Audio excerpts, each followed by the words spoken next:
Une production des studios Bass. L'épisode de cette semaine est une présentation du garage Arleco. Arleco, servir au-delà de la réparation. L'AVEC lance la nouvelle mouture de son programme de jumelage. Une Ioniq 5 et une EV6 ont été aperçues à un superchargeur aux États-Unis avec le port NACS. Chronique Rouler vert, Stéphane nous parle de certains modèles de véhicules disponibles chez les concessionnaires. Le verre à moitié plein, est-ce que la poussière émise par les pneus de véhicules électriques est un véritable problème? Et en grande entrevue, les applications pour véhicules électriques indispensables à posséder sur son téléphone portable à l'aube des vacances qui commencent. Je dirais juste rajouter, si on a juste une seule application installée, en plus de l'application de l'auto, c'est celle de circuit électrique, vu qu'on peut s'en servir partout au Québec et à l'extérieur du Québec également. Tout ça et bien plus encore dans l'épisode 178 de Silence on roule.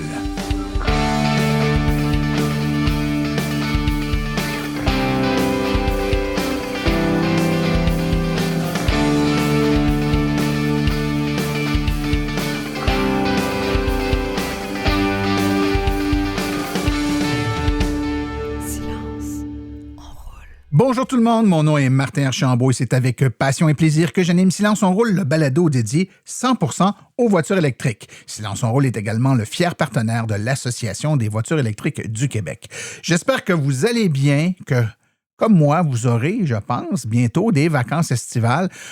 Historiquement, du moins quand j'étais plus jeune, les vacances estivales étaient pas mal alignées, arrimées avec les vacances de la construction, les traditionnelles sempiternelles vacances de la construction. Maintenant, ça tend à changer.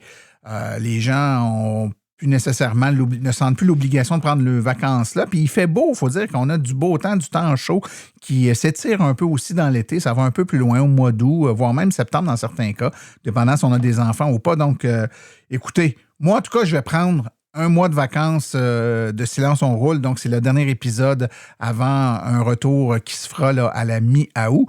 Donc, j'espère ne pas trop m'ennuyer de vous et j'espère que vous vous ennuierez pas trop de votre Silence on roule, mais un petit mois de vacances, des fois, ça fait du bien. Il n'y a pas juste nos véhicules électriques qui doivent recharger leur batterie à l'occasion. On a un épisode bien chargé pour terminer cette demi-saison. Stéphane Levert, dans sa chronique, va nous parler des modèles de véhicules électriques disponibles ou en tout cas l'état des stocks chez les concessionnaires. Historiquement, dans les dernières années, c'était difficile, c'était long avoir un véhicule. Maintenant, pour plusieurs modèles, c'est relativement rapide. Même dans certains cas, c'est stock dans les cours des concessionnaires. Donc, il nous fait un topo là-dessus. On a également Daniel Rochefort qui va nous parler de la pollution plastique créée par les pneus des véhicules électriques. On entend parler de ça de plus en plus. Est-ce que c'est vrai? Est-ce que c'est pas vrai? Donc, Daniel va nous faire un beau topo là-dessus dans quelques instants. En grande entrevue aujourd'hui, on parle des applications à avoir sur son téléphone cellulaire. Vous êtes peut-être plusieurs là, qui allez prendre des vacances puis vous voulez savoir y a-t-il des applications que je dois mettre sur mon téléphone pour rien manquer? Donc, quand on a une voiture électrique, il y a une panoplie d'applications mobiles qu'on peut mettre sur notre téléphone. Et nos deux experts de l'Association des véhicules électriques du Québec, là, Mario Gaucher et Sébastien Reich, vont nous faire des suggestions d'applications à avoir sur son téléphone, pour les vacances bien sûr, mais en tout temps pour tirer le maximum de notre voiture électrique. Alors sans plus tarder, allons tout de suite écouter les actualités dans le monde de l'électromobilité. Vous voulez des produits qui permettront d'augmenter la valeur de revente de votre véhicule? Chez Précision PPF Vitres teintées, nous sommes à votre service depuis 2015. Nos maîtres installateurs sont tous certifiés et ont plus de 17 ans d'expérience dans le domaine. Nous offrons un service de qualité inégalé quant à la protection par pierre, les soins nanocéramiques ainsi que les vitres teintées. Notre pellicule par pierre ultra résistante est invisible et conservera l'intégrité de votre véhicule tout en prévenant la rouille et en protégeant la peinture contre les débris de la route. Notre traitement nanocéramique possède un puissant effet hydrofuge et il préserve l'éclat et la brillance de votre peinture pour en faciliter l'entretien. Que ce soit pour votre voiture, votre résidence ou votre commerce, Précision PPF Vitres teintées est là pour vous offrir la multitude d'avantages qu'offre la teinte de vitre. Venez nous rencontrer au 1970 Boulevard des Laurentides à Laval. Appelez-nous au 450-490-4488 ou encore venez visiter notre page Facebook Précision PPF Vitres teintées. Nous comblerons vos exigences tout en vous offrant la qualité que vous recherchez. Les actualités sont une présentation de Bourgeois Chevrolet, le spécialiste du véhicule électrique au Canada. Contactez-nous au bourgeoischevrolet.com ou au 450-834-2585. La 4e édition de l'activité de surveillance des bornes sur rue de l'Association des véhicules électriques du Québec, encore une fois, a été un franc succès avec cette année plus de 60 bénévoles de l'AVEQ qui ont sillonné les routes de la belle province et ils ont vérifié l'état des bornes niveau 2 sur rue du circuit électrique, sans oublier que la majeure partie de ceux-ci appartiennent généralement à des villes ou des municipalités. C'est plus de 3500 bornes, soit 88 des bornes sur rue qui ont été vérifiées par nos bénévoles, dont les activités se sont réparties dans 16 des 17 régions administratives du Québec, une activité, pour le moins dire, nationale. Si vous voulez avoir plus d'informations sur cette activité, il y a eu un hors-série de Silence on roule, le dernier hors-série pour nos abonnés, qui donne en détail toutes les activités de cette activité fort prisée. Restons avec l'Association des véhicules électriques du Québec. Ces derniers lancent officiellement la nouvelle mouture de leur programme de jumelage. Qu'est-ce que le programme de jumelage de l'AVEQ? Pour les gens qui veulent essayer une voiture électrique, ça vous permet d'entrer en contact avec un bénévole qui va vous faire essayer sa voiture électrique en 1 à 1, donc sans besoin d'être dans un événement particulier. C'est comme une agence de rencontre entre un bénévole qui a une voiture donnée et quelqu'un qui veut essayer ce type de voiture-là. Donc, si vous voulez l'essayer, vous pouvez aller sur le site web de l'association et consulter la liste des bénévoles qui offrent leurs services et réserver un essai routier à domicile gratuitement et dès aujourd'hui. Il n'y a pas de bénévoles disponibles près de chez vous. Revenez de temps en temps car la liste des bénévoles bouge continuellement. Il y a de plus en plus de bénévoles qui s'inscrivent. Si vous êtes passionné par l'électromobilité, que vous voulez partager les bons et les moins bons côtés de votre voiture en toute impartialité pour les futurs électromobilistes, l'AVEQ a aussi besoin de vous. Vous pouvez vous inscrire directement sur le site de l'AVEQ. Regardez les informations sur le programme de jumelage afin d'apparaître dans une liste pour les futurs électromobilistes qui pourront consulter votre courriel et entrer en contact avec vous pour essayer votre voiture. Si vous avez des questions ou plus d'informations, vous pouvez écrire à jumelage@aveq.ca. La compagnie chinoise BYD a annoncé il y a quelque temps déjà la venue d'un pick-up électrique qui s'appellera le Shark. Et contre toute attente, un Shark a été aperçu dans un stationnement quelque part en Arizona il y a quelques jours. Et cela est très surprenant étant donné que BYD a annoncé qu'elle n'avait pas l'intention de lancer ce véhicule en Amérique dans un avenir prochain. Ça faisait 1 an maintenant qu'il y avait des spéculations sur le fait que BYD était pour avoir un camion de type pick-up électrique et il a finalement été annoncé dernièrement et son nom sera le Shark. Évidemment, il viendra en 2 versions, GL et GS, et c'est évidemment, il faut le dire, un hybride branchable. Le GL devrait coûter environ 53 400 $ américains, tandis que le GS devrait coûter environ 58 100 $ américains. Il sera alimenté évidemment par une batterie et de l'essence. Il pourra avoir une autonomie tout électrique d'environ 100 km et une autonomie combinée, là, essence et électricité, de 840 km.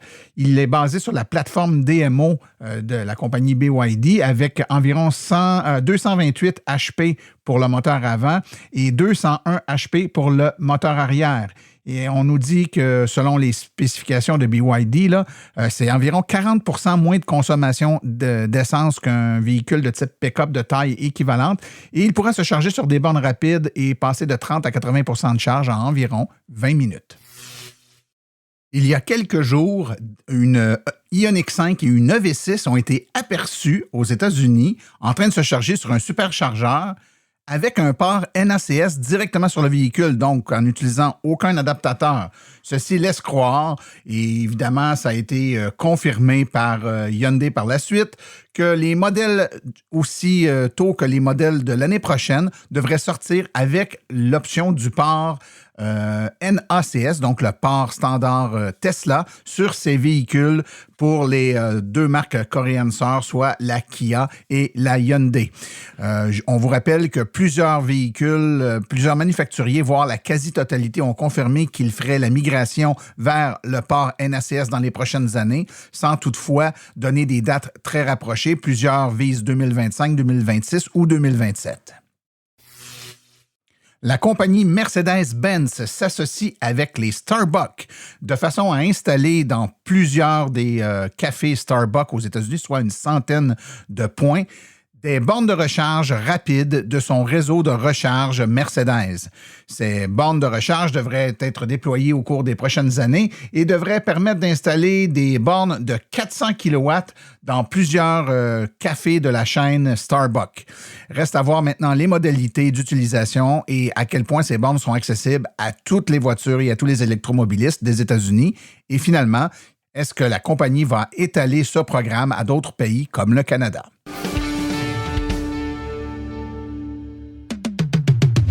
Vous aimeriez avoir une conférence par des vrais professionnels des voitures électriques? Faites confiance aux conférences de Silence on Roule. Nous avons une panoplie de conférences allant de 30 minutes à 90 minutes. Pour plus d'informations et pour réserver votre conférence, écrivez à martin@silenceonroule.com. martin@silenceonroule.com.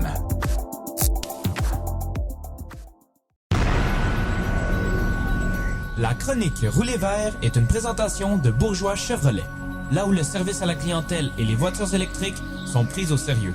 bourgeoischevrolet.com ou le 450-834-2585.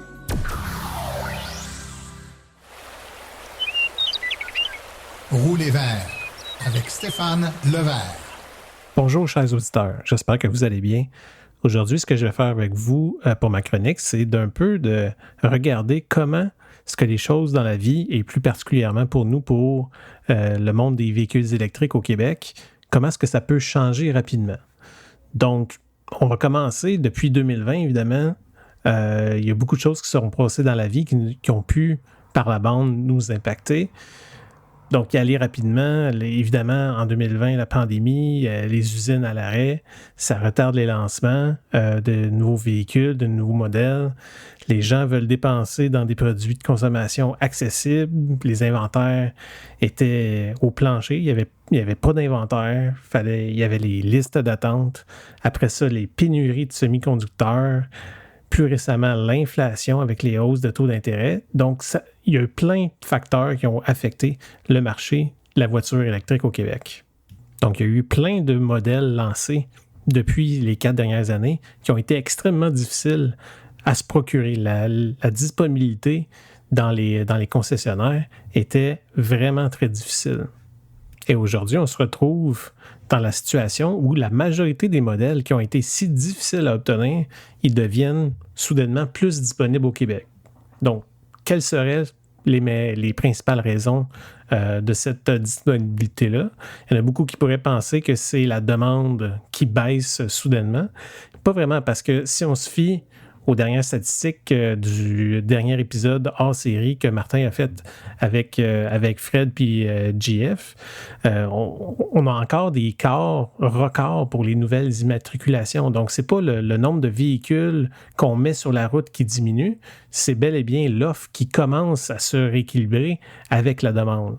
Donc, évidemment, on le sait, Québec a annoncé la baisse graduelle de la subvention à partir de l'année prochaine. Il y a la Colombie-Britannique aussi qui a modifié leurs critères d'admissibilité, qu'on a peut-être un peu moins parlé ici, parce que ça ne nous impacte pas directement, mais indirectement, ce que ça fait, c'est que les manufacturiers vont potentiellement donner plus d'inventaire aux concessionnaires du Québec, parce qu'ici, la subvention n'a pas encore eu de réduction. Donc, c'est les mêmes critères jusqu'à la fin de 2024. Donc, c'était carrément impossible, il y a 2 ans, de prédire comment le marché serait dans quelle situation aujourd'hui. Donc, c'est encore impossible de prédire comment que les manufacturiers vont s'adapter à la nouvelle réalité, qu'autant la Colombie-Britannique et le Québec, qui sont les 2 plus grands marchés pour les voitures électriques au Canada, comment ils vont ajuster à la baisse soit les critères ou les montants des subventions provinciales. Mais d'ici 2024, je pense qu'il y a des bonnes affaires à faire pour les modèles qui a à peine 2 ans. On parlait de listes d'attente qui pouvaient atteindre justement 2 ans. Donc, en se fiant à ce qu'on est capable de voir dans les cours des concessionnaires, le nombre de véhicules qui commencent à s'accumuler le long des autoroutes qu'on est capable d'apercevoir. Et j'ai fait un petit peu de magasinage sur Internet pour voir un petit peu c'est quoi les offres que les concessionnaires essayent de nous attirer en concession. Donc, le premier sur ma liste, le duo Hyundai Ioniq 5 et Kia EV6. Je sais que en les mettant ensemble, Hyundai et Kia, ils n'aiment pas tant que ça quand on les associe ensemble, mais c'est des voitures qui partagent les mêmes technologies, les mêmes plateformes, batteries, moteurs. Ils sont arrivés sur le marché au même moment en 2021. Moi, je le dis souvent, les Coréens, c'est des avant-gardistes. Ils ont des produits solides, des produits fiables. Ils veulent en vendre. Sont très agressifs sur le marché du Québec. Donc, moi, ce sont deux produits que je trouve extrêmement pertinents dans le contexte actuel. Et c'est pas une mesure fiable à 100%, mais lorsque je me promène sur Marketplace, je suis capable de voir des annonces de vendeurs de concessionnaires qui annoncent des Ioniq 5 Preferred, qui est la version plutôt de base qu'on peut obtenir en 2024 à 121 $ par semaine, plus taxe sur une location de 48 mois. Donc, c'est certain que si vous présentez en concession, ça ne va probablement pas être le montant que vous aurez sur le contrat final, mais ça nous donne quand même une bonne base pour établir que c'est un prix qu'on ne pouvait pas y avoir il y a quelques mois à peine. Deuxième sur ma liste, le Chevrolet Blazer EV. Il n'est pas sur le marché depuis aussi longtemps que les autres candidats que j'ai sur ma liste, mais lorsqu'il a été annoncé, il y a environ de ça 2 ans environ, les concessionnaires, selon les réservations que les gens plaçaient, ils disaient que le délai d'attente, c'est vite devenu plusieurs mois d'attente. La réalité aujourd'hui, c'est présentez-vous chez Bourgeois Chevrolet, puis vous aurez un grand choix de couleurs puis de versions directement sur place dans l'inventaire. Même des Equinox EV, je vois des annonces sur Marketplace d'unités en stock dans les différents concessionnaires de la région de Montréal. Troisième sur ma liste, Volkswagen ID4. Donc, ici, une approche vraiment que je trouve intéressante, c'est des promotions sont très agressives sur les taux d'intérêt actuellement sur les ID4. Donc, je trouve que c'est une approche qui est très intéressante dans le contexte actuel parce que ça fait une grande différence sur le montant que les gens vont devoir piger dans leur poche à chaque mois et sans nécessairement affecter négativement la valeur de ceux qui ont des Volkswagen ID4 sur le marché de l'occasion. J'aurai l'occasion d'en avoir un essai pendant mes vacances estivales, justement, prochainement. Donc, soyez à l'affût dans une prochaine chronique au retour des vacances. Ça va être un essai que je vais vous résumer.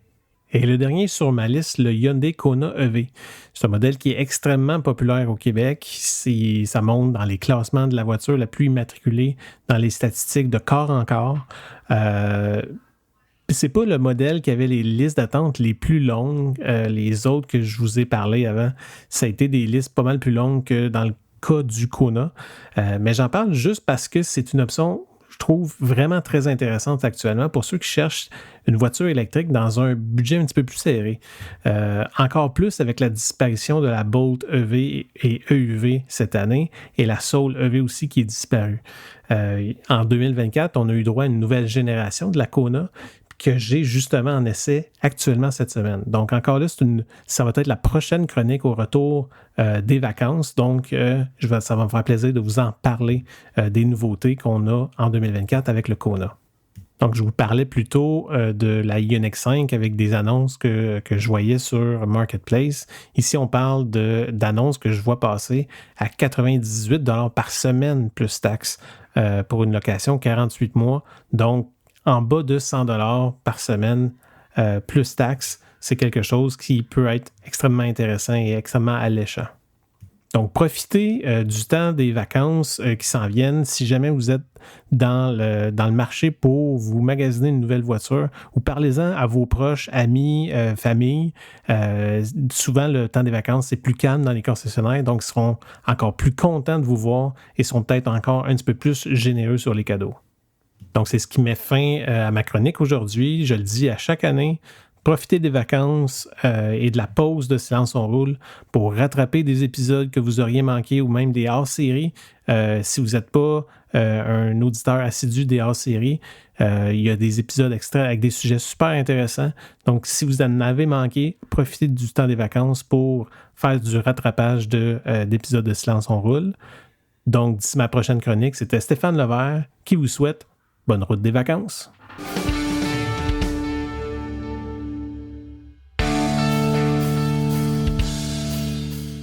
Bonjour à tous. Déjà le temps des vacances et veuillez prendre note que après l'épisode 178 du 19 juillet prochain, je prendrai un mois de vacances en famille, des vacances bien méritées et je vous reviens plein d'énergie, de force et de sujets intéressants sur les voitures électriques le 16 août prochain.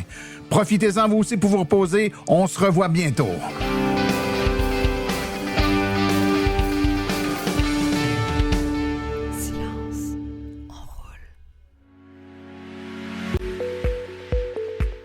Vous venez de faire le saut vers l'électrique et devez réfléchir à vos recharges. Vous voulez une borne au chalet? Vous voulez une solution rapide et sans embûches? Il n'y a qu'une solution, Hydro Solutions. Depuis plus de 60 ans, Hydro Solutions est une entreprise québécoise de confiance.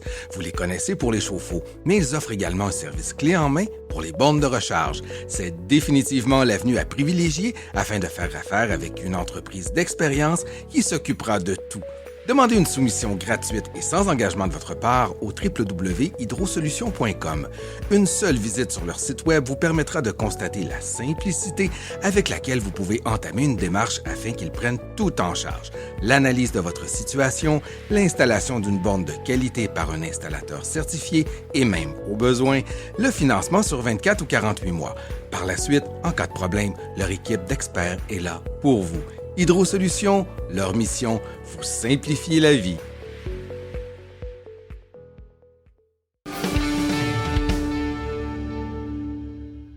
Dernier épisode avant les vacances, tout le monde se prépare, on sait quoi mettre dans notre valise, on sait quoi mettre dans notre véhicule pour manquer de rien, mais sait-on quoi mettre dans notre téléphone cellulaire pour ne pas être pris au dépourvu?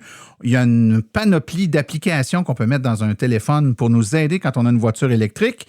Mais on ne sait pas toujours lesquels on devrait avoir. C'est quoi notre coffre d'outils d'applications qu'on devrait traîner avec nous? Et pour en parler, j'ai deux experts de l'Association des véhicules électriques du Québec. Le premier, Sébastien Reich. Bonjour, Sébastien. Bonjour, Martin. Et le deuxième, Mario Gaucher. Bonjour, Mario. Bonjour, Martin.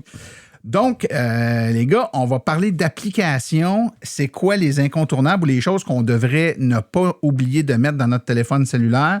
Je vais commencer avec toi, Mario. Donc, une première suggestion, une application qu'on devrait avoir?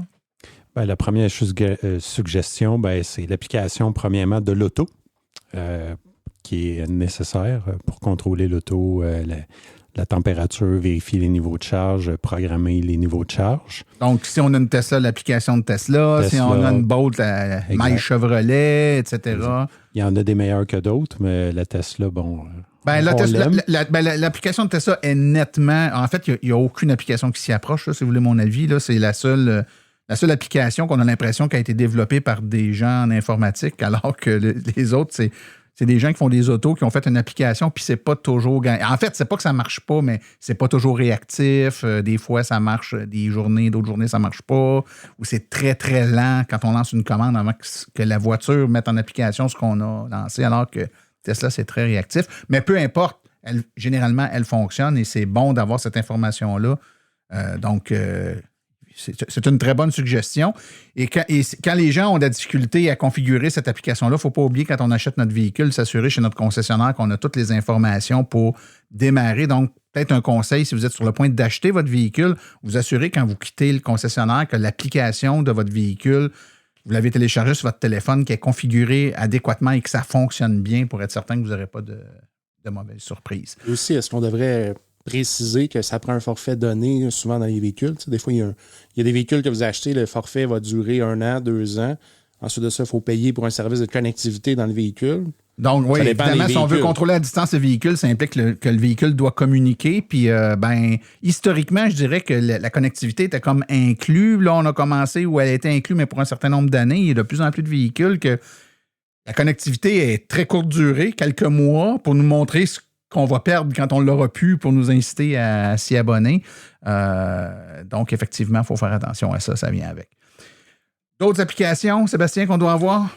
Une des meilleures applications au Québec, je vous dirais l'application du circuit électrique. C'est un incontournable. Très pratique pour planifier les trajets, trouver les bornes niveau 2, niveau 3, ou plutôt les BRCC.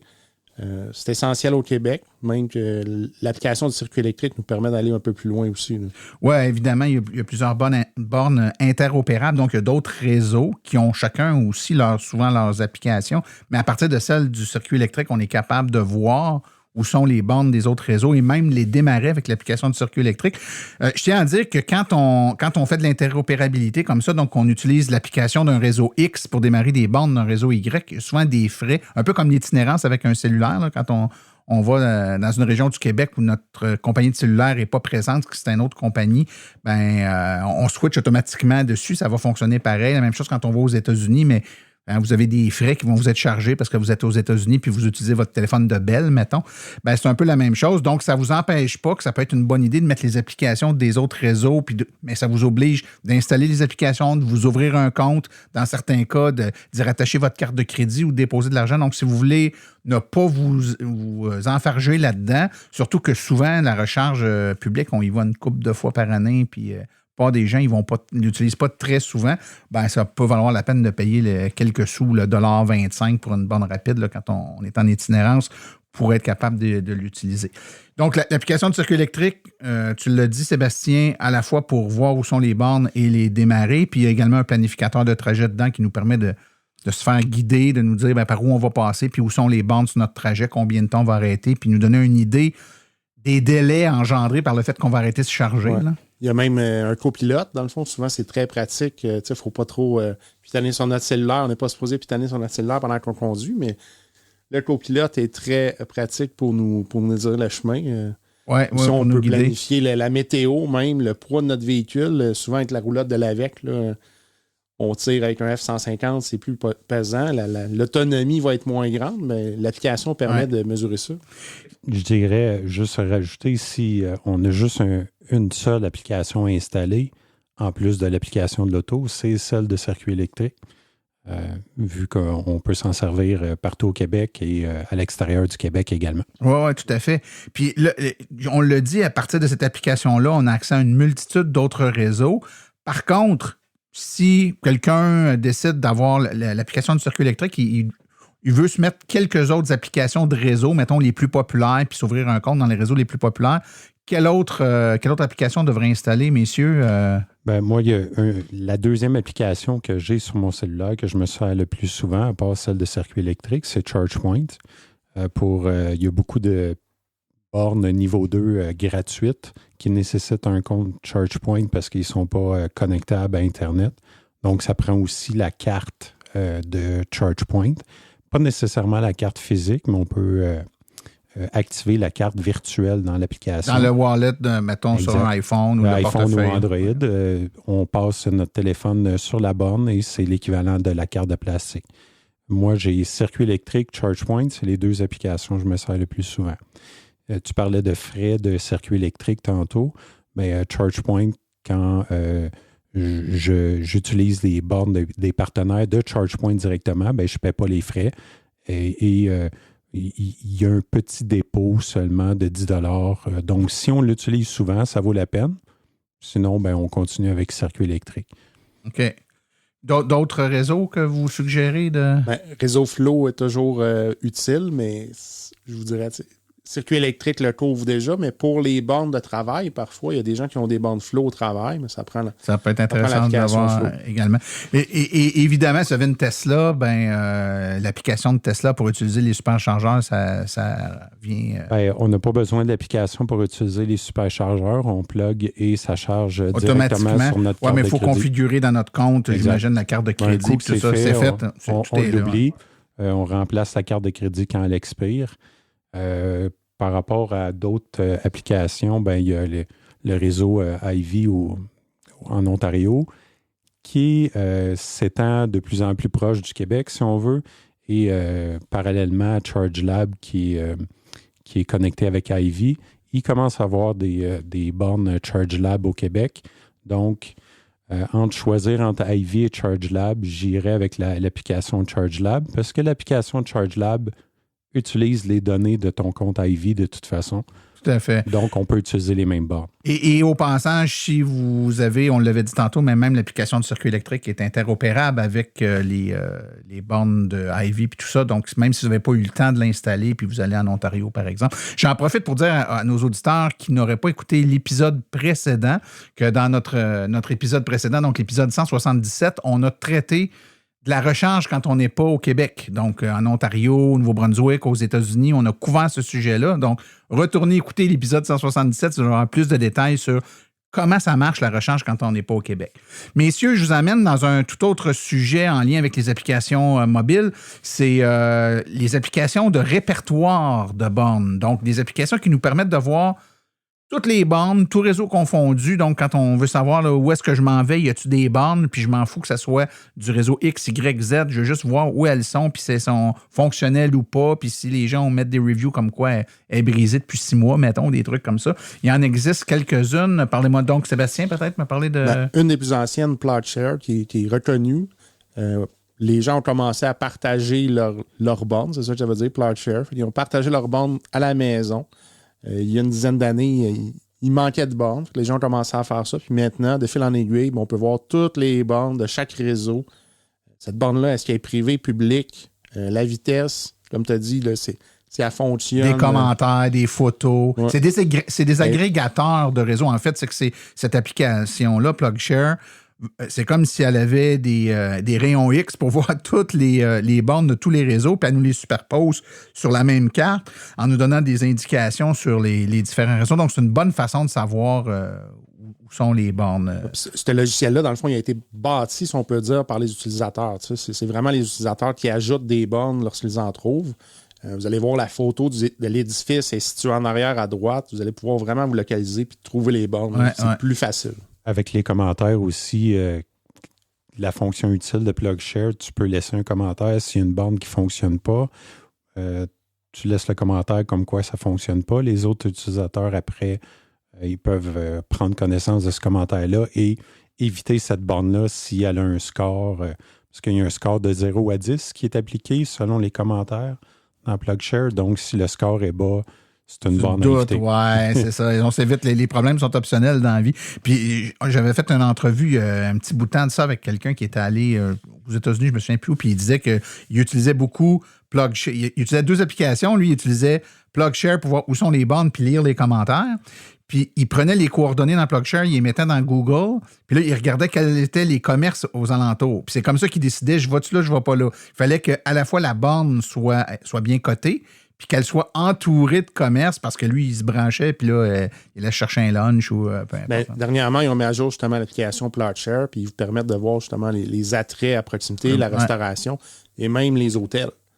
Lorsque vous faites votre recherche de planification de voyage avec l'application, vous allez pouvoir voir, dans le fond, tous les hôtels à proximité. Vous pouvez même choisir juste les bornes à proximité des hôtels. Oui. Très intéressant. Mario, il y a un équivalent de PlugShare qui a été développé ici au Québec. Oui. ChargeHub, qui est l'équivalent. L'interface est un petit peu plus moderne. Moi, je l'aime mieux que PlugShare, malgré que j'utilise PlugShare quand même. ChargeHub aussi permet de démarrer certaines bornes des réseaux partenaires, vu leur lien là, avec tous ces réseaux-là. Une troisième application de répertoire que j'ai découvert récemment, qui est ChargeAway. J'ai adoré cette application-là, vraiment simple d'utilisation. La fonction intéressante, c'est quand on fait afficher la carte des bornes, la puissance des bornes est identifiée par un numéro de 1 à 7. Donc, quand on voit que le petit curseur sur la borne est à 7, bien, c'est la borne la plus puissante qui est offerte, qui est habituellement 250 kW ou plus pour ChargeAway. Donc, si on veut rechercher rapidement des bornes rapides, si notre véhicule permet ça, ben on peut filtrer par puissance directement. PlugShare, quand on fait afficher toutes les bornes, il faut mettre un filtre pour dire je veux limiter les puissances de telle à telle. Mais avec ChargeAway, on retrouve beaucoup plus facilement et d'une façon conviviale sur la carte. Une autre catégorie d'applications, puis là, c'est à toi, Sébastien, que je vais m'adresser pour celle-là. Il y a des bornes résidentielles qui ont des applications qui sont faites pour aller avec. Peux-tu nous parler de tout ce que c'est, puis ça vaut-tu la peine de mettre ça sur notre téléphone? Ouais, ça vaut la peine, ça vaut toujours la peine, Martin. Ça vous permet de voir là, en temps réel la puissance de recharge de votre véhicule. Heavy Duty, par exemple, un bon réseau au Québec, une bonne borne très reconnue, a ça. Ça permet de gérer votre îlot dans un sens.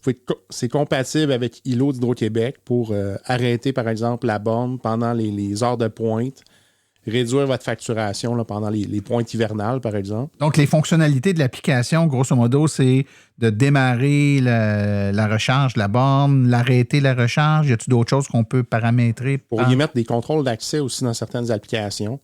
Donc, juste permettre à ceux qui ont l'application, qui sont identifiés avec un courriel ou un numéro de téléphone, les autoriser à utiliser votre borne. OK.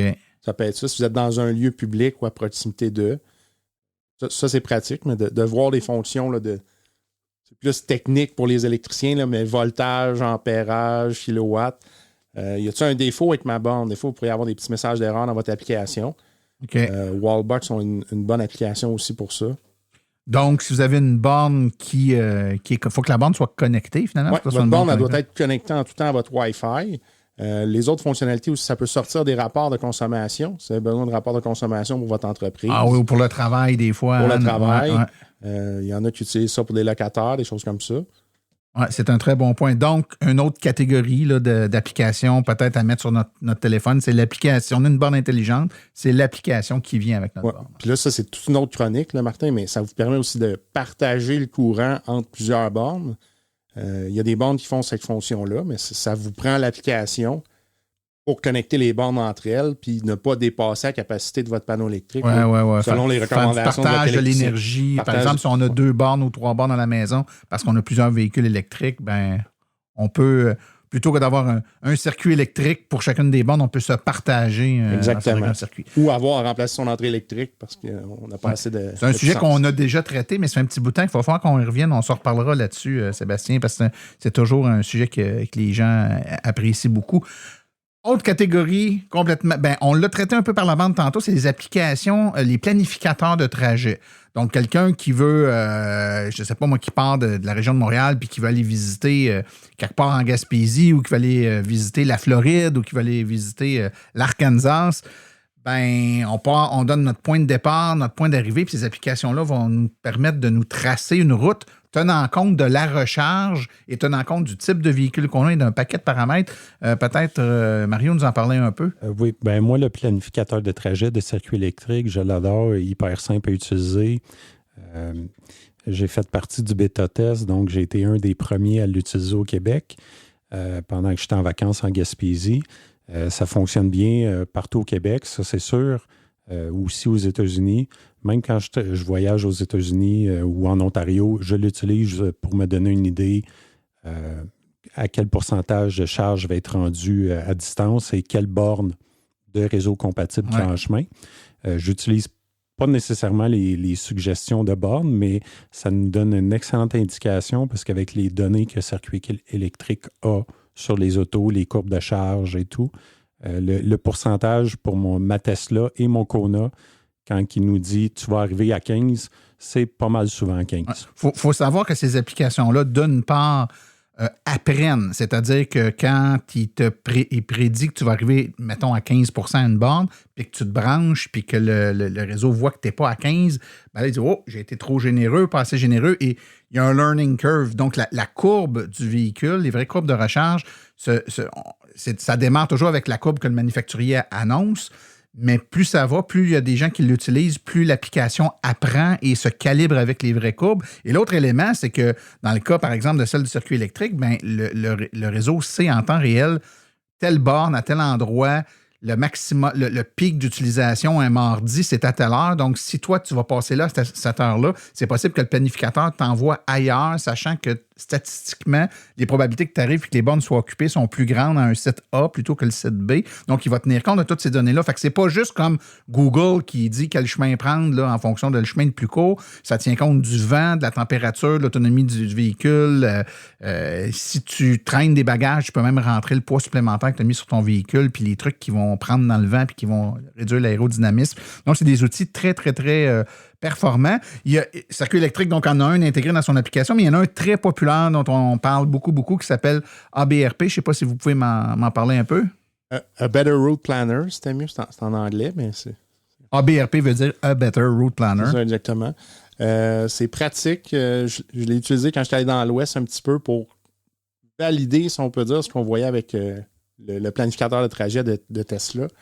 Mais ça vous permet de voir la dénivellation de mémoire. Ça fait longtemps que j'ai utilisé ça, là, mais c'est une très bonne application. Là, les geeks là, ils adorent cette application-là pour avoir plus d'informations. Il y a quelques années, Circuit électrique n'était pas rendu là avec son application. A Better Route Planner le faisait. Tu étais là, ouais, puis les gens se sont beaucoup habitués. Puis c'est une très bonne application, ceci dit. Hein, moi, je suggère aux gens de l'essayer. Là. Elle a même la possibilité, donc, on peut connecter l'application avec un petit module qu'on va brancher dans le port OBD2 du véhicule, ce qui fait que le véhicule... En fait, l'application va lire des informations sur le véhicule en temps réel, l'état de charge de la batterie. Donc, au-delà de ce qu'elle a planifié, de où tu serais rendu en termes de charge, elle peut le mesurer en temps réel et ajuster ses prévisions, ses prédictions en fonction des lectures en temps réel. Donc, c'est très performant. Là, Martin, on parle d'applications, mais toutes ces applications-là, pas toutes, mais A Better Route Planner, ABRP et PlotShare, vous pouvez faire la planification sur votre ordinateur, à la maison, dans le confort de votre foyer, avant de vous donc, rendre tu le fais sur l'ordinateur, puis tu peux, après ça, le résultat de ton analyse, tu peux l'utiliser quand tu es... Dans votre profil utilisateur de votre application. Ça, c'est un point important. Ouais, tu peux sauvegarder tes trajets, tes routes. Ouais, c'est pas mal intéressant. Pour ton module OBD2, moi, je l'ai testé avec mon Kona et ça fonctionne très bien. Puis avec Tesla, là, on n'a pas besoin de module ODB2. Ça se connecte sur le compte de Tesla directement. C'est pas aussi en temps réel que le OBD2. Ça ne lit pas directement les données du port de communication de l'auto, mais ça fonctionne très bien aussi. Et pour A Better Route Planner, une des fonctions là, qui est intéressante, s'il y a des réseaux de recharge qu'on ne veut pas utiliser, on peut lui dire... Les enlever de l'analyse. Ouais. Exactement. Fait que si tu sais que tel réseau n'est pas très fiable aux États-Unis, tu dis, fais-moi une route, mais...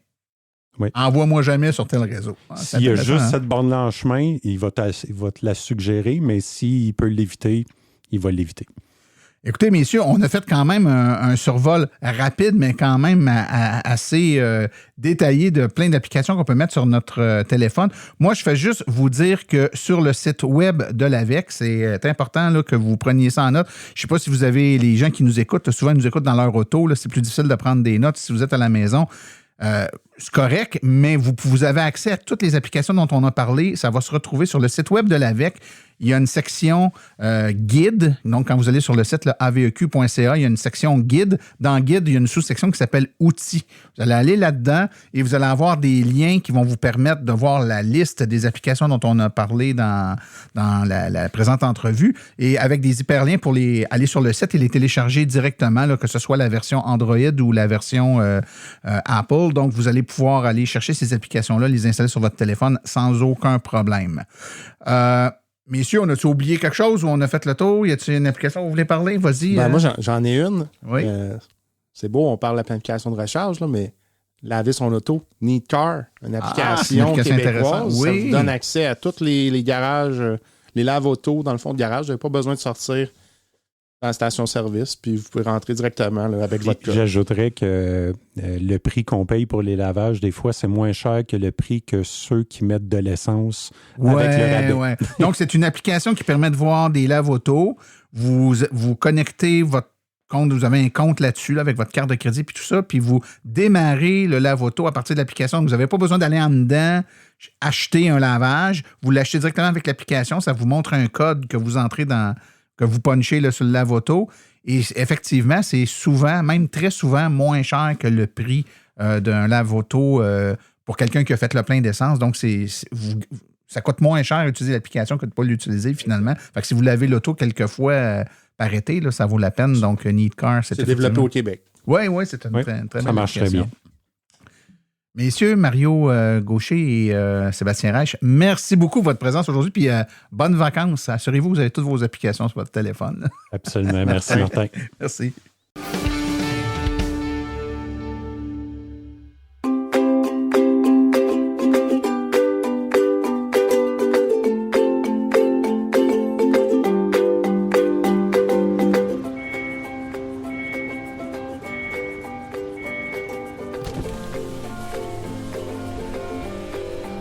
C'est vrai que ça brise moins, mais il y a quand même un minimum d'entretien à faire sur nos voitures électriques. Quand est venu le temps de faire l'entretien de mon véhicule, j'ai choisi de faire confiance à l'équipe d'Arleco plutôt que le concessionnaire. Ça fait maintenant 3 générations que cette entreprise familiale chouchoute nos voitures et ils ont été parmi les premiers à s'engager activement dans l'électrification des transports tout en adoptant des procédures et des produits sains pour l'environnement. Avec ses techniciens spécialement formés à l'entretien et réparation des voitures hybrides et électriques, Arleco nous offre aujourd'hui la même qualité de service sur nos VE qu'elle a toujours livré depuis bientôt 40 ans. De plus, chez Arleco, j'obtiens 10 % de rabais sur la main-d'œuvre et les traitements anti-rouille avec ma carte membre hors de l'AVEC. Arleco Génération 3, 8470 boulevard Parkway à Anjou, 514-352-1446 ou arleco.ca. Arleco, servir au-delà de la réparation.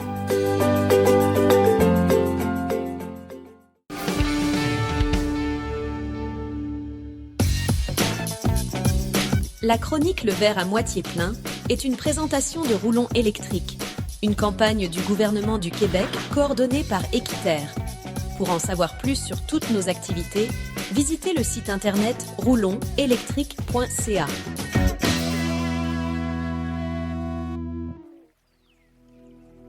Chronique Le verre à moitié plein avec Daniel Rochefort. Bonjour les amis. Cet été, autour du barbecue, vous allez sûrement vous faire sortir la nouvelle marotte des anti-véhicules électriques. Les véhicules électriques nous empoisonnent avec les particules fines qui proviennent de leurs pneus, parce que leurs pneus s'usent plus vite à cause de leur grosse batterie. Ce serait même pire que de respirer des gaz d'échappement, selon certains. Qu'en est-il vraiment? Je vais vous donner quelques éléments de réponse. Je suis Daniel Rochefort, bienvenue à la chronique Le verre à moitié plein. Laissez-moi vous dire, les amis, que cette chronique n'a pas été simple à faire parce que j'ai dû mettre de côté moi-même des a priori et des certitudes en analysant les différentes études et les articles sur la question. Cette controverse, elle est démarrée en 2022, après une étude publiée par la firme Emission Analytics, qui a été ensuite reprise dans tous les médias et par une foule de défenseurs de l'environnement même. La pollution par les microplastiques relâchés par l'usure des pneus serait bien pire qu'on pensait, bien pire même que les émissions de tuyaux d'échappement selon Emission Analytics, les émissions des tuyaux d'échappement des voitures modernes. Et bien sûr, en raison du poids de leur batterie, les véhicules électriques empireraient le problème. Je vais vous avouer qu'au départ, j'étais très sceptique. Je me suis dit, encore une fausse nouvelle du lobby de l'essence. Mais voilà qu'à force de retourner la question dans tous les sens et de faire moi-même les calculs, j'ai dû me rendre à l'évidence. Ces études-là sont pas bidons. On a vraiment un petit souci qui se pointe le bout du nez avec les pneus des voitures électriques. En fait, je devrais plutôt dire avec les pneus des véhicules de plus en plus gros que l'industrie automobile nous pousse dans la gorge à grand renfort de publicité. Je vous révèle cependant un petit punch avant d'aller plus loin. Les chiffres sont bien réels, mais leur interprétation elle est un peu malhonnête. Elle est souvent empreinte de militantisme anti-véhicules électriques. En d'autres mots, on détourne les chiffres pour minimiser l'impact des voitures à essence et démoniser les voitures électriques. Donc les chiffres d'abord. Selon différentes études, les voitures électriques émettraient jusqu'à près de 30% de plus de particules fines respirables à partir de l'usure de leurs pneus. Ça a été corroboré par plusieurs équipes, là. Ça serait réel. La pollution par les pneus, c'est une forme de pollution qui n'est pas anodine, en passant, puis ça inquiète de plus en plus les autorités, particulièrement en Europe et au Royaume-Uni, qui cherchent maintenant à la réglementer, cette pollution-là. En fait, la firme qui est très active pour qu'on implante des protocoles de mesure de la pollution des pneus, c'est justement la firme Emission Analytics, qui est spécialisée dans la mesure des émissions des véhicules. Quel hasard! Attention, je ne vais pas crier au complot là, ici, ni remettre en question la réalité du problème. Je vous l'ai dit, j'ai retourné la question dans tous les sens et j'en arrive à la conclusion que le problème y est réel. Mais avouez que c'est un peu étrange que le cri d'alarme vienne d'une compagnie qui a tout à gagner, en fait, à ce qu'on retarde le plus longtemps possible l'élimination des voitures à essence. Leur chiffre d'affaires provient de l'analyse et du contrôle des émissions de gaz d'échappement des voitures à essence et au diesel. C'est d'ailleurs évident que c'est pour ça que Emission Analytics y est allé de chiffres fracassants, de déclarations fracassantes comme quoi que les pneus, la pollution des pneus serait 1850 fois plus grande que celle des pots d'échappement des voitures modernes avec leurs catalyseurs ultra performants. Juste le poids des batteries entraînerait, selon eux, 400 fois plus de particules polluantes de pneus que le pot d'échappement lui-même. Emission Analytics pousse l'odieux jusqu'à affirmer que les voitures à essence, en fait, sont bien plus propres que les voitures électriques, à part pour les changements climatiques. C'est ici que les analystes qui tirent sur la voiture électrique font preuve de malhonnêteté intellectuelle. Quand on compare les émissions de pots d'échappement avec les autres émissions de véhicules, les pneus, les freins, l'usure de la route, on émet toujours soigneusement de dire que les voitures thermiques émettent beaucoup de particules fines et d'émissions toxiques avant que le système antipollution soit à la température de fonctionnement optimale. Avant d'être efficaces, les systèmes antipollution, ils doivent atteindre entre 200 et 300 degrés, ce qui prend au moins 5 minutes, particulièrement l'hiver. D'après des chiffres que j'avais trouvés, les véhicules froids, à l'intérieur des 5 premières minutes, on émettrait durant les 300 premières secondes autant de pollution par les particules fines que sur 1300 km. Donc, tant que le moteur n'est pas assez chaud. Vous savez le plus beau dans ça? Mais les différentes études, ils montrent aussi noir sur blanc, quand on arrête de s'intéresser juste aux pneus, ils montrent aussi noir sur blanc que les émissions polluantes supplémentaires des pneus des voitures électriques, en fait, elles sont annulées par la baisse d'émissions de particules de freinage, grâce au freinage régénératif des voitures électriques. En tout, ça serait à peu près match nul si on omet de mentionner que les autres polluants de véhicules à essence très irritants et générateurs de smog sont émis comme les NOx, le SO2 super toxique, le monoxyde de carbone, le NH3 et j'en passe. Donc, qu'une voiture à essence froide va émettre, encore là, comme je vous le disais, durant plusieurs minutes. Donc oui, plus de microplastiques de pneus pour les véhicules électriques, c'est vrai, jusqu'à 30% de plus. Mais au final, moins de pollution que les voitures à essence si on compte les autres polluants atmosphériques. Et je compte même pas là-dedans les émissions de CO2 qui participent au changement climatique. Je vous ai gardé le meilleur pour la fin.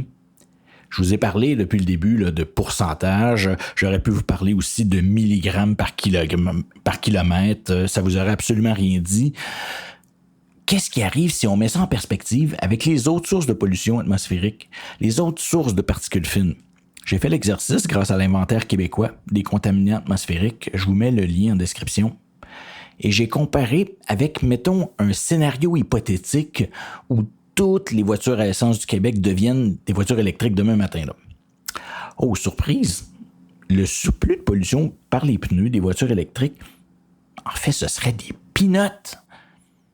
OK, des grosses peanuts quand même. Là, on parlerait en fait d'entre 20 et 80 tonnes par année de plus de particules ultra fines de pneus. Là. Mettons, prenons les plus dangereuses, là, les PM 2.5, là, celles qui peuvent causer des problèmes respiratoires et même rentrer dans le sang. Mais ça a l'air beaucoup, là, hein? Entre 20 et 80 tonnes par année pour l'ensemble du Québec. Ben attendez, là. Selon l'inventaire québécois de la pollution atmosphérique, le chauffage au bois, ça libère 19 000 tonnes de particules ultra-fines par année. Les cabanes à sucre, 4 000 tonnes. L'agriculture, 10 000 tonnes.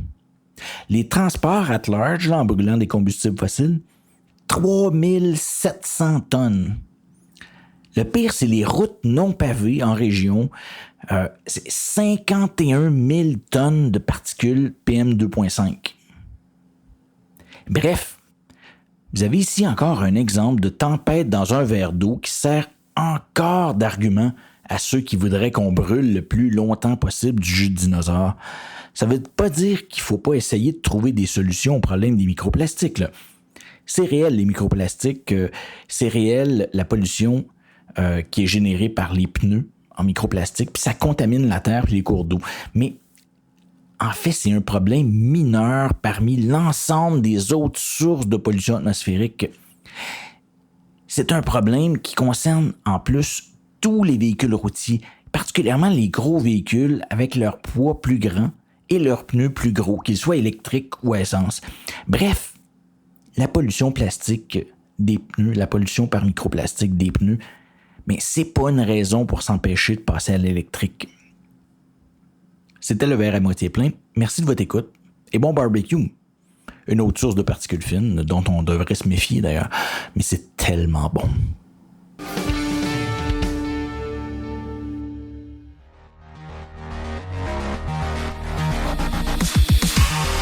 Les parcs de véhicules devront s'électrifier. Et qui pense électrification d'un parc de véhicules pense à Fizz Électrique Énergie Intelligente.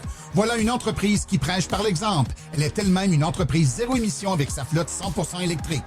On ne parle pas juste d'installateurs d'équipements ici. On parle d'une entreprise qui a été parmi les premières à s'électrifier. Elle a donc le vécu et l'expérience pour vous accompagner et ce de façon réaliste et adaptée. Avec presque 2000 installations de bornes électriques depuis 2012, Fizz possède à son actif plusieurs projets majeurs en déploiement de parcs d'autobus scolaires, de véhicules lourds, de véhicules légers, ainsi que plusieurs sites de concessionnaires. Vous serez accompagné de A à Z dans vos projets, de l'étude de besoins à la conception, l'installation et la vérification des stations. Les meilleurs produits répondant à vos besoins vous seront proposés.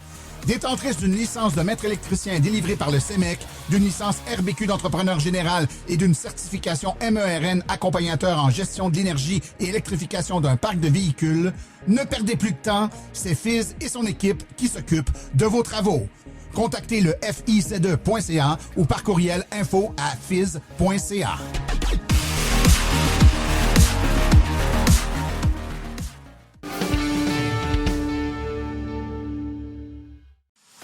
Voici les activités à venir dans le monde de l'électromobilité pour les prochaines semaines. On est dans la période creuse, là, c'est les vacances, il n'y a pas beaucoup d'activités, mais quand même, il y en a deux. Le 4 août de 10h à 15h, l'AVEC se recharge au marché du terroir de Mirabel. C'est au centre culturel du domaine Vers-Nord, au 17 530 rue Jacques-Cartier à Mirabel. Et finalement, le 10 août de 10h à 17h, l'AVEC se recharge au Festival du film pour l'environnement de Saint-Casimir. C'est au Centre des services Desjardins, 306 boulevard de la Montagne, à Saint-Casimir. Ceci complète l'épisode d'aujourd'hui. Remerciements sincères à nos invités et collaborateurs, Mario Gaucher, Sébastien Reich, Stéphane Levert, ainsi que Daniel Rochefort. À la recherche, Martin Archambault et Stéphane Levert. Merci à nos chroniqueurs Claude Gauthier, Laurent Gigon, Philippe Corbeil, Stéphane Levert, Sébastien Côté, Cédric Ingrand et Daniel Rochefort. Communication, Marie-Hélène Hamelin. Thème musical, François Villot, Luc Poirier et Marie-France Falardeau. Réalisation et production, les studios Basses.